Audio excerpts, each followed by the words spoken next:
ఓం శ్రీ గణేశాయ నమ. శ్రీ జ్ఞానసరస్వత్యై నమ. శ్రీ గురుభ్యో నమ. శ్రీ మహాగాయత్రీ మాత్రే నమ.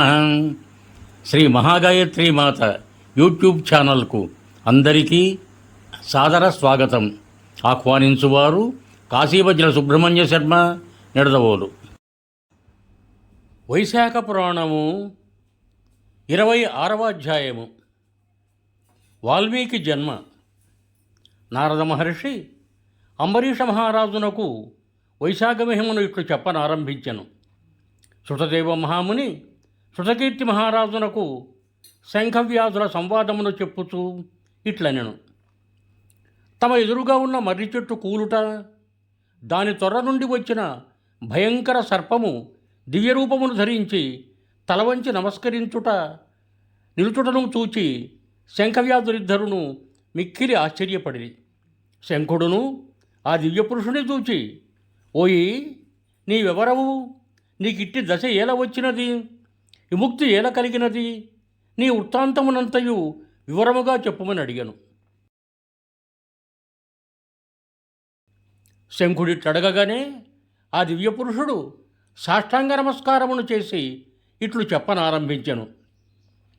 ఆర్య, నేను ప్రయాగక్షేత్రమున ఉండు బ్రాహ్మణుడను, కుశీతుడను ముని యొక్క పుత్రుడను, మాటకారిని, రూపయౌవనములు విద్యా సంపదలు కలవని గర్వించువాడను, చాలామంది పుత్రులు అహంకారము కలవాడను.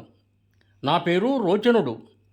ఇట్టి నాకు ఆసనముపై కూర్చొనుట, శయనము పడుకొనుట, స్త్రీ సుఖము, నిద్ర, జూదము, పనికిమాలిన ప్రసంగములను చేయుట, వడ్డీ వ్యాపారము చేయుట నిత్యకృత్యములు. జనులు ఆక్షేపించురని సంధ్యావందనాధికమును చేసినట్లు నటించడి వాడను. మోసము ఆడంబరము తప్ప నాకు పూజాదుల యందు శ్రద్ధ లేదు. ఇట్లో కొంతకాలము గడిచెను. ఒక వైశాఖ మాసమున జయంతుడను బ్రాహ్మణోత్తముడు వచ్చి మా ఊరిలో ఉన్నవారికి వైశాఖ వ్రతమును ధర్మములను మున్నగు వారిని వివరించుతుండెను. స్త్రీలు పురుషులు బ్రాహ్మణాది చతుర్వర్ణముల వారు అందరూ కొన్ని వేల మంది వైశాఖ వ్రతమును ఆచరించుతూ ప్రాతకాల స్నానము, శ్రీహరి పూజ, కథాశ్రవణము మున్నగు పనులను చేయుచుండిరి. జయంతుడు చెప్పుతున్న శ్రీహరి కథలను మౌనముగా శ్రద్ధాశక్తులతో వినుచుండ్రి. నేను కూడా సభను చూడవలని వేడుక పడితిని. తలపాగా మున్నగువానితో విలాసవేషమును ధరించి తాంబూలమును నవ్వులుచూ సభలోనికి ప్రవేశించి తిని. నా ప్రవర్తనచే సభలోని వారందరికీ ఇబ్బంది కలిగెను. నేను ఒకరి వస్త్రమును లాగుచూ, మరొకరిని నిందించుచూ, వేరొకరిని పరిహసించుచూ, అటూ ఇటూ తిరుగుచూ హరికథా ప్రసంగమునకు శ్రవణమునకు ఆటంకమును కలిగించి తిని. ఇట్టి దోషములచే నా ఆయువు క్షీణించి రోగగ్రస్తుడనైతిని, మరణించి తిని. మిక్కిలి వేడిగా ఉన్న నీటి సాన్నిధ్యముల నుండి 84 లక్షల జీవరాశుల యందును జన్మించుచు నీటిలోనూ సీసములోనూ నిండి ఉన్న నరకములో చిరకాలముంటిని. కాలకూట భయంకర సర్పజన్మమును పొంది విశాలమైన ఈ మర్రి చెట్టు తొర్రలో ఆహారము లేక బాధపడుచు 10,000 సంవత్సరములుంటిని. దైవికముగా నీవు చెప్పుచున్న వైశాఖ మహిమను విని పాపములను పోగొట్టుకొని శాపవిముక్తుడనై దివ్యరూపమునంది తిని. నాకిట్టి భాగ్యమును కలిగించిన మీకు కృతజ్ఞుడిని. మీరు నాకు ఏ జన్మలో బంధువులో తెలియదు. నేను మీకెప్పుడునూ సాయపడలేదు. అయినను సజ్జనులు అన్ని ప్రాణులతో స్నేహమును కలిగి ఉందురు కదా స్వామి. సజ్జనులు దయావంతుడగు వారు నిత్యము పరోపకార పారాయణులే కదా స్వామి.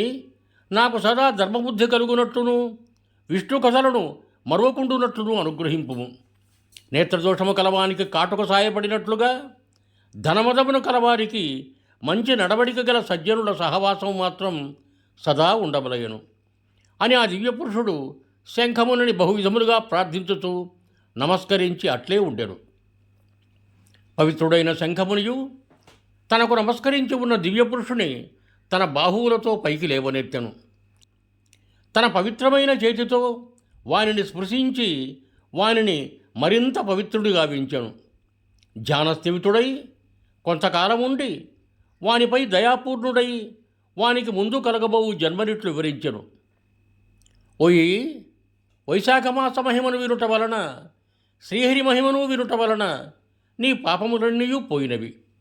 నీవు దశార్ణ దేశమున వేదశర్మాను బ్రాహ్మణుడుగా జన్మింతువు. వేదశాస్త్రాదులను చక్కగా చదివి ఉందువు. పాపమును కలిగించు దారేషణ, ధనేషణ, పుత్రేషణలను విడిచి సత్కార్యములను ఇష్టము కలవాడవై విష్ణుప్రియములకు వైశాఖ ధర్మములన్నింటినీ పెక్కుమార్లు చేయగలవు. సుఖదుఖాది ద్వంద్వములను విడిచి నిస్సంగుడవై, నిరీహుడవై, గురుభక్తి, ఇంద్రియజయము కలవాడవై సదా విష్ణు కథాసక్తుడవు కాగలవు. సర్వబంధములను విడిచి సర్వోత్తమకు శ్రీహరి పదమును చేరగలవు. నాయన, భయపడకుము. నీకు నా అనుగ్రహమున శుభము కలుగగలదు. హాస్యముగా కానీ, భయమున కానీ, కోపముల వలన కానీ, ద్వేష కామముల వలన కానీ, స్నేహము వలన కానీ శ్రీహరినామమును ఉచ్చరించిన సర్వ పాపములను నశించును. శ్రీహరినామమును పలికిన పాపాత్ములను శ్రీహరి పదమును చేరుదురు సుమా. ఇట్టి స్థితిలో శ్రద్ధాభక్తులతో జితేంద్రియులై, జితక్రోధులై శ్రీహరినామమును ఉచ్చరించిన వారికి శ్రీహరి పదము ఏల కలగదు? శ్రీహరిపై భక్తియే కలిగి సర్వధర్మములను విడిచిన వారైనను శ్రీహరి పదమును చేరుదురు. ద్వేషాదులచే శ్రీహరిని సేవించిన వారు పూతన వలె శ్రీహరి స్థానమును చేరుదురు. సజ్జన సహవాసము, సజ్జన సంభాషణ మున్నగునవి తప్పక ముక్తినిచ్చును. కావున ముక్తిని కోరువారు సజ్జనులను సర్వాత్మానా సేవింపవలేను. అనగా విష్ణునామ మహిమను గమనింపదగినది సుమా. శ్రీహరి భక్తులకు కష్టమును కలిగించు సేవను కోరడు. అధిక ధనమును, రూప యవ్వనములను కోరడు. శ్రీహరిని ఒక మారు స్మరించినను సర్వోత్తమకు వైకుంఠ ప్రాప్తినిచ్చును. అట్టి భక్త సులభుని దయాళువును విడిచి మరి ఎవరిని శరణు కోరుదుము? కావున దయానిధి, జ్ఞానగమ్యుడు, భక్తవత్సలుడు, మనఃపూర్వకముగా భక్తికి సులభుడు, అవ్యయుడునకు శ్రీమన్నారాయణుని శరణు పొందుము. నాయన, వైశాఖమాసమునకు చెందిన ధర్మములన్నింటినీ యథాశక్తిగా ఆచరింపుము. జగన్నాథుడకు శ్రీహరి సంతసించి నీకు శుభములనిచ్చును అని శంఖుడు దివ్యరూపధారిని ఉద్దేశించి పలికెను. ఆ దివ్యపురుషుడు కిరాతుని చూచి ఆశ్చర్యపడి మరలా శంఖునితో ఇట్లైనను: శంఖమహాముని, దయాస్వభావము గల నీచి అనుగ్రహింపబడి ధన్యుడునైతిని. నాకు గల దుర్జన్మలు నశించినవి. నీ అనుగ్రహమున ఉత్తమగతిని పొందగలను అని పలికి శంఖుని అనుజ్ఞనంది స్వర్గమునకు పోయెను. కిరాతుడును శంఖమునికి పల ఉపచారములను భక్తియుక్తుడై ఆచరించెను. శంఖమునియు నాటి సాయంకాలము రాత్రిని కిరాతునకు భక్తిని కలిగించు మహిమాన్వితములకు శ్రీహరి కథలను చెప్పుతూ గడిపెను. బ్రాహ్మీ ముహూర్తమును లేచి కాలకృత్యమును నెరవేర్చి సంధ్యావందనాధికమును శ్రీహరి పూజను చేసెను. పరిశుద్ధుడకు కిరాతకునకు తారకమగు రామ అను 2 అక్షరముల మంత్రమును ఉపదేశించెను. నాయన, శ్రీహరి యొక్క ఒక్కొక్క పేరును అన్ని వేదముల కంటే ఉత్తమము. అట్టి భగవన్నామములు అన్నిటికంటే సహస్రనామములు ఉత్తములు. అట్టి సహస్రనామములకును రామనామం ఒక్కటియే సమానము. కావున రామనామమునే నిత్యము జపింపుము. వైశాఖ ధర్మములను బ్రతిక ఉన్నంత వరకు ఆచరింపుము. దీనివలన వాల్మీకుడును మునికి పుత్రుడుగా జన్మించి వాల్మీకి అని భూలోకమున ప్రసిద్ధిని అందగలవు అని శంఖుడు వ్యాధునికి ఉపదేశించి దక్షిణ దిక్కుగా ప్రయాణమయ్యను. కిరాతుడును శంఖునకు ప్రదక్షిణ నమస్కారములను ఆచరించి కొంత దూరం అనుసరించి వెళ్ళెను. వెళ్ళుచున్న శంఖముని విడుచుటవానికి బాధాకరముగా ఉండెను. మునిని విడవలేక బిగ్గరగా దుఃఖించెను. అతనినే చూచుచూ, అతనినే తలచుచూ దుఃఖాతుడై ఉండెను. అతడు అడవిలో మనోహరమైన తోటను నాటి నీడనిచ్చు మంటపములను, చలివేంద్రములను నిర్మించెను. మహిమాన్వితములకు వైశాఖ ధర్మములను ఆచరించుతుండెను. అడవిలో దొరకు వెలగ, మామిడి, పనస మున్నగు పళ్లతో బాటసార్లకు సేవ చేయుచుండెను. పాదుకలు, చందనము, గొడుగులు, విసనకర్రలు మున్నగు వాని నిచ్చుచూ బాటసారులను అనేక విధములుగా సేవించుచుండెను.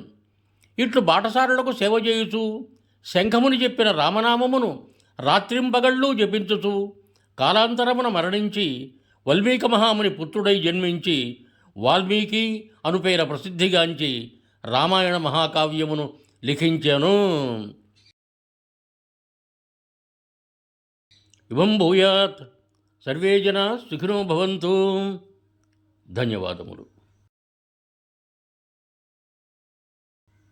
మీకు నా ఈ వీడియో నచ్చినట్టయితే దయచేసి ఒక లైక్ కొట్టి మీ బంధుమిత్రులకు కూడా నా ఈ వీడియోను షేర్ చేయగలరు. అదేవిధంగా నా ఛానల్ శ్రీ మహాగాయత్రీమాత యూట్యూబ్ ఛానల్ను సబ్స్క్రైబ్ చేయ ప్రార్థన. మరొక్క మారు ధన్యవాదములతో భవదీయుడు కాశీవజ్ర సుబ్రహ్మణ్య శర్మ, నిడదవోలు, తూర్పుగోదావరి జిల్లా.